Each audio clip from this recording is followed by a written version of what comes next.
Growing up, my sisters and I fought. I mean, what siblings don't fight? My sisters and I would argue and bicker so much that our parents would just let us go at it until someone gave up. Sometimes it was just words thrown around, and other times it would become physical. And when I think back on it, most of the fights were because one of us felt wronged or offended over something that the other one did. In the Bible, there's a story of two brothers, only their relationship ended with one of them killing the other.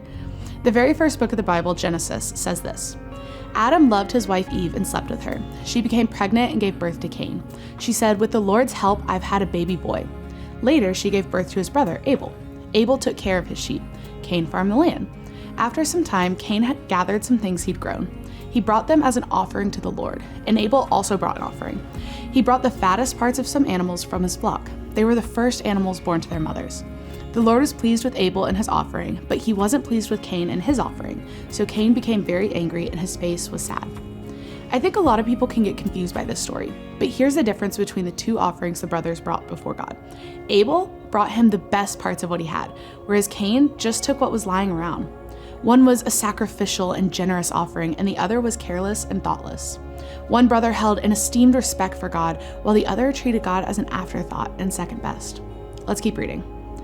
Then the Lord said to Cain, "Why are you angry? Why are you looking so sad? Do what is right, and then you will be accepted. If you don't do what's right, sin is waiting at the door to grab you. It desires to control you, but you must rule over it." Cain said to his brother Abel, "Let's go out to the field." So they went out. There Cain attacked his brother Abel and killed him. Then the Lord said to Cain, "Where is your brother Abel?" "I don't know," Cain replied. "Am I supposed to take care of my brother?"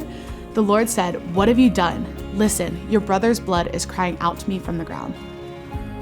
All week, we've been talking about the 6 of the 10 commandments that God gave us. You must not murder.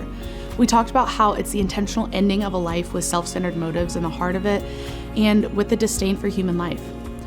The story of Cain and Abel is a prime example of why we need this command. Cain was so caught up in his pride and emotions that he had a blatant disregard for sacred human life. He was so focused on himself that he willingly overlooked the weight of the action he was committing. At the end of the day, this commandment from God isn't just about committing a horrible and violent act, but rather it's about respecting human life.